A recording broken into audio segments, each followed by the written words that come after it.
Today I'm going to show you how to assemble a real solar station by yourself, and it's much cheaper than to buy a ready-made one, I should say. In this video I'm going to tell you how to make a small 220 volts power plant, which suits to the most of the gadgets. The first thing I need are the solar elements. They are also called the solar cells. Personally I prefer 2 or 4 ampere cells, but you may pick something else. The second thing I need is the body.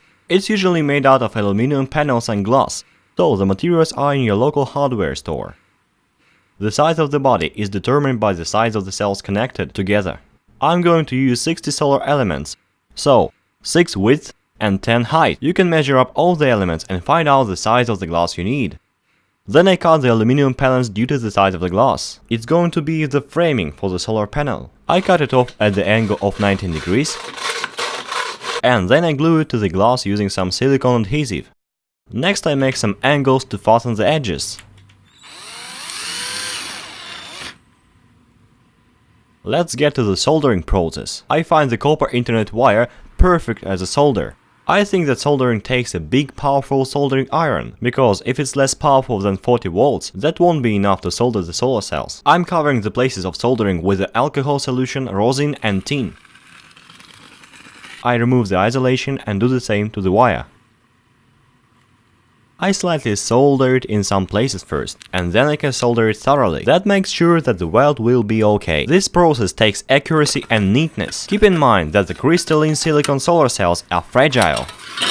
If you think you can't do soldering yourself, there are lots of ready-made solar cells on sale. Make sure your package arrives safely. Bad luck. 500 of cells were broken during the transportation. After the wires are soldered from the upper side, you can glue the elements to the glass. I'm laying them on the glass so they don't touch each other. And now I can glue them with the silicone adhesive. Wow. Now I'm soldering the elements on the back side. I fix it and make an output for plus and minus wires. I use a special combination of parallel and serial connection to get the voltage I need. Each element produces 0.5 volts or 4 ampere. I have connected 30 cells consequently and got 15 volts. And the same thing is done to the 30 remaining cells. I turn on these two groups of cells simultaneously to increase the voltage twice. Giving to this type of connection, the entire panel gives me 15 volts or 8 amperes. This configuration is perfect for charging up an accumulator of a car, for example, or a power supply for an inverter. Well, it's high time to check what we've got. The voltage of the load is 18.9. I'm switching on the device. Now it's 14 volts, you see? In other words, it's 6 amps. Very good. That's a really good result for the winter sunlight. The power of the resistor is growing. It's going crazy. And you can see the smoke right here. It just gets overheated. If only one element is defective, for example, there is a small crack in one of the cells, then the power will drop drastically. And in order to prevent it, we must check out each element under the voltage while the battery is running. If there are no leaks, it's okay. Now you have to protect the cells from the moisture and dust with a plastic film. And the solar battery is almost ready. And now I can provide with electricity a laptop or any 12 volts device. But that's not enough to call it a real power plant. We need an energy storage facility, so we could use some electricity at night, when the sun doesn't shine. We need an inverter for conversion of 12 volts to 220 volts. The accumulator of a car is a perfect battery. The amount of energy it can store is quite enough for the nighttime. But you can also connect 2 accumulators if you like, just to make sure that you won't stay without energy in a cloudy day. I have connected my solar battery through a diode, just in purpose my battery never lose its energy. I also shouldn't let the battery be overloaded, otherwise the electrolyte is going to be spoiled. To avoid it, I've assembled a voltage limiter. I connected it to the transistor and Zener diode, so when the battery is fully charged, the surplus voltage from the solar panel is going through a transistor into any power consumer, just like I connected. That's a light bulb from a car. You can also buy a ready-made charge controller. Its cost is $1 or something. I use an old interruptible power supply from a computer as an inverter. It gives 220 volts and up to 500 watts of power.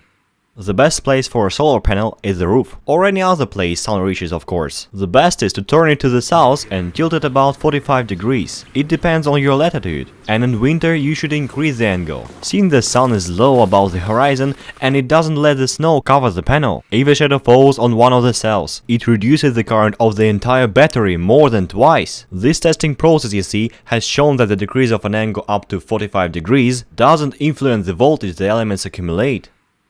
This means that the battery works 6 hours a day with its maximum power. In a cloudy day it will also work. It will source the consumer and charge the accumulator, but not with its full power, because the dense clouds decrease the power of the generator 10 times. The wire connecting the battery and the solar panel shouldn't be longer than 3 meters, and the cable should be thick enough. The cable from an inverter to the battery must be very short and very thick as an automotive starter, and the connectors must be reliable. But the 220 volts wire can be any. That's basically it. Now I want to share you some experience that I've got using this little power plant. Although the power isn't so big, it is enough for the majority of devices and the electrical appliances. You can source the TV, a laptop, charge any mobile devices, use some lamps anytime. Seriously, you can use any electrical appliances with a consumption up to 500 watts. You can't use only the most powerful heating appliances and big refrigerators. Such a power station is ideal suitable for a detached house, houses on wheels, apiaries or farms. It can be used at any home to save money and energy, and in some emergency cases. This station is easy and cheap to make. I've built it almost for free.